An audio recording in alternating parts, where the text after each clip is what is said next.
ఒకప్పుడు గ్యాస్ ప్రాబ్లమ్ని heart attack అని భయపడిపోయి జనాలు ఈ గూగుల్ నాలెడ్జ్ పుణ్యం అని చెప్పి ఈ రోజుల్లో హార్ట్ అటాక్ ని కూడా గ్యాస్ ప్రాబ్లమే అని చెప్పి లైట్ తీసుకుంటున్నారు.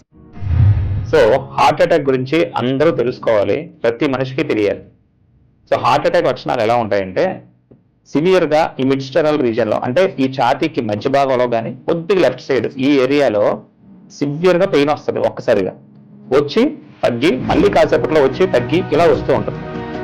కొన్నిసార్లు ఏమవుతుందంటే ఇక్కడ నుంచి ఇలా ఈ లెఫ్ట్ సైడ్ ఆర్మ్ లోపల వరకు ఈ పెయిన్ రేడియేట్ అవుతుంది అనమాట, అంటే పాకుతుంది. కొంతమందికి ఇలా మెడ, ఈ దవడ, ఈ నెక్ వెనక భాగం, కొంతమందికి ఈ వీపు వెనక భాగానికి కూడా ఈ హార్ట్ అటాక్ పెయిన్ రేడియేట్ అవుతా ఉంటుంది. దాంతోపాటు ముచ్చెమటలు పట్టడం, గుండె దడగా ఉండడం, ఆయాసం రావడం, ఊపిరంతకు అందకపోతున్నట్టు ఉండడం, కళ్ళు తిరుగుతున్నట్టుగా ఉండడం, ఇవన్నీ కూడా ఉండొచ్చు. ఇవన్నీ ఉంటే గ్యాస్ ప్రాబ్లం అనుకోకండి, ఇది హార్ట్ అటాకే. ఎట్టి పరిస్థితులను లేట్ చేయకుండా యాజ్ ఎర్లీ యాజ్ పాసిబుల్ హాస్పిటల్కి వెళ్ళండి.